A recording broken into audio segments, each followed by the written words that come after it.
আমার যে কত শখ, আমার শখের জ্বালায় কালকে রাত্রে আমার সারা রাত ঘুম হয় নাই। 100 বার শুধু ঘুম ভাঙছে যে কখন সকাল হবো। সকাল হইতে হইতে আমি উঠলাম, সুন্দর মতো ফ্রেশ হইলাম। ফ্রেশ হওয়ার পর আমি হাত মুখ ধুইয়া সুন্দর করে রেডি হবো। এখন মনে মনে যে কি পরিমাণ ভয় লাগতেছে জানি না, আল্লাহ কপাল আজকে কি রাখছে।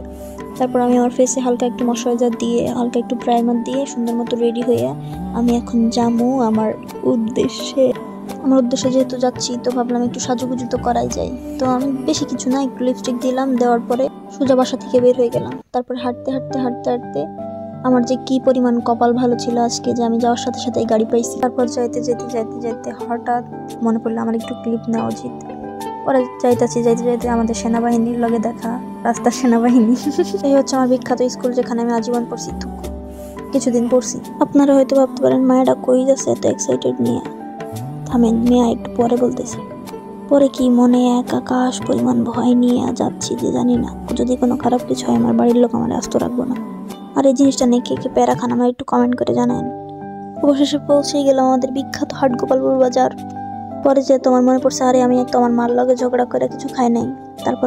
পরে ভাবলাম না, সারাটা দিন যেহেতু থাকা লাগবে অবশ্যই কিছু খাওয়া দরকার। পরে আর কোনো চিন্তা ভাবনা না করে আমি ভয় আগে একটু পানি খেয়ে নিয়ে তারপর আমি একটা ভুনা খিচুড়ি অর্ডার দিলাম। দেন খাইতে খাইতে খিচুড়িটা বেশ মজাই ছিল, ভালোই লাগছে খাইতে। আমি ক্যামেরার সামনে শুধুমাত্র চামিচ দিয়ে খাচ্ছি, তাছাড়া আমি হাত দিয়েই খাই। আমি এত বড় লোক না ভাই, আমি গরিব। পরে খায় দেখি বেশি ভালো লাগছে না। পরে আমি আর একটা ডিম নিছি, ডিম নিয়ে খায় যা ওয়াও লাগছে, ওয়াও, জাস্ট ওয়াও।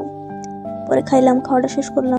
পরে যে আমার মনে পড়ছে না, আমার তো একটা রিং নেওয়ার কথা। পরে এইটা আমার বেশি পছন্দ হয়েছে, তাই এইটাই নিছি। তারপর আমি ভাইয়াকে বলতেছিলাম, ভাই আমি একটা ব্লগ ভিডিও করছি, আপনি কি আসবেন? পরে ভাইয়া বললো আচ্ছা ঠিক আছে, আসতেছি, সমস্যা নাই। পরে ভাইয়াকে একটা ছোট ক্লিপ নিছি। তারপরে অবশেষে চলে আসলাম আমাদের ঢাকা জান্নাত বিউটি পার্লারে, যেটা হচ্ছে মোস্ট ভাইরাল পার্লার, অ্যান্ড এটা হচ্ছে আমার আদ্যের সুন্দরী আপুর পার্লার। পরে আস্তে আস্তে সিঁড়িতে যায় আমি দরজায় নক করছি, ওমা দেখি কোনো সাড়া দেয় না। বুঝছি ভাই ভাওতাবাজি কি খাইলাম। পরে যে দেখি না, মেয়ের দরজাটা খুলছে। খোলার পরে আমি সোজা তাদের সাথে আলাপ করে সোজা চলে গেলাম মিররে। যাই আমি আমার নিজের কিছু ক্লিপ নিলাম। দেন তারপর থেকে ভাবতেছি না, পুরো পার্লারের একটা ক্লিপ নেওয়া যাক। তারপর দৌড়াই পুরো পার্লারের একটা ভিডিও নিছি। আমি ড্রেস চেঞ্জ করছি, ড্রেস চেঞ্জ করে আমার নিজের কিছু ক্লিপ নিছি। এই দেখো আমার কত সুন্দর ঘড়ি, 1.5 লাখ টাকা দাম। তো যাই হোক, এভাবে আমি সুন্দর সুন্দর ছোট ছোট ক্লিপ নিতে থাকি। পরে আমি দেখতেছি আরে আমার শখের চুল ডিজে আছে, কি হবো। পরে একটা আপুরে বললাম, আপু আপনি আমার একটু ভিডিও নিয়ে দিবেন। পরে একটা আপু আমার ভিডিও নিয়ে দিছে। বললাম আপু একটু মিররের দিকে ঘুরান। পরে মিররের দিক ঘুরায় আমার কিছু ক্লিপ নিয়ে দিছে আপু, সুন্দর সুন্দর।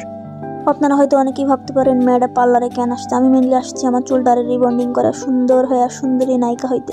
তারপর আমি সোজা লক্ষ্মী মেয়ের মতো চলে যাই আমার চুলটারে শ্যাম্পু করতে সুন্দর করে, যেহেতু আমার শ্যাম্পু করা ছিল না।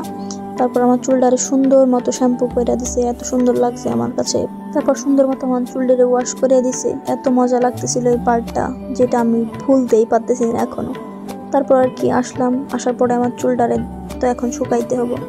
তারপর আপু আসলো, আপু এসে আমার চুলটারে সুন্দর মতো শুকাইয়া দিল। পরে আমি ভাবতেছি না, নিজের একটু ক্লিপ নেওয়া যাক ছোট ছোট, যেহেতু আমার আজকে ফার্স্ট ব্লগ, আমি নিজের একটু ছোট ছোট ক্লিপ নিচ্ছিলাম। আর ভাবছিলাম আল্লাহ কি যে হবো আজকে আমার সাথে, যদি কোনো খারাপ কিছু হয় আমার বাড়ির লোক তো আমার মাইরে বাড়ি থেকে পাঠিয়ে দিব।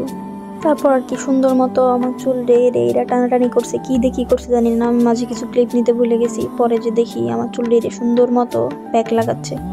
লাগানোর পরে ভাই কি যে প্যারা, এত সময় কি বসা থাকা যায়। 1.5 ঘন্টা পর আমার চুলটিরে আবার ওয়াশ করতে দিছে, দিয়ে আবার সুন্দর মতো শুকাই। পরে যে পাইছি আসল বিনোদন, আল্লাহ রে, চুলটি ধরে এত টানাটানি করছে, কিন্তু মজাই লাগছে বিষয়টা। পরে তারপর দেখি আমার নুডলসের মতো চুল কি সুন্দর শ্যামাইয়ের মতো হয়ে গেছে, আহা কি মজা। তারপর আমার চুলে একটা কি জানি লাগাইছে, এটার নাম আমি জানি না। অনেকে এসে আমার গালাগালি করবো যে জানো না তো আবার রিবন্ডিং করতে গেছো কেন। তারপর আমি নিজে কিছু ক্লিপ নেওয়ার পর দেখি না, আমার চুলটি ওয়াশ করার সময় হয়ে গেছে। আবার আমার চুলটা এটা সুন্দর মতো ওয়াশ করে দিবে, কি যে মজা লাগে এই ওয়াশের পার্টটা। কিন্তু আমার ঘাড়ি এত ব্যথা হয়েছে। পরে আমি দেখি আরে আমি যে এত সুন্দর তা তো জানতাম না। পরে আমার চুলটি আবার ড্রাই করার জন্য এরা লাগছে, উঠে পড়ে 3-4 জন মিলা। পরে দীর্ঘ 8 ঘন্টা বসে থাকার পর আমি সফল হয়েছি।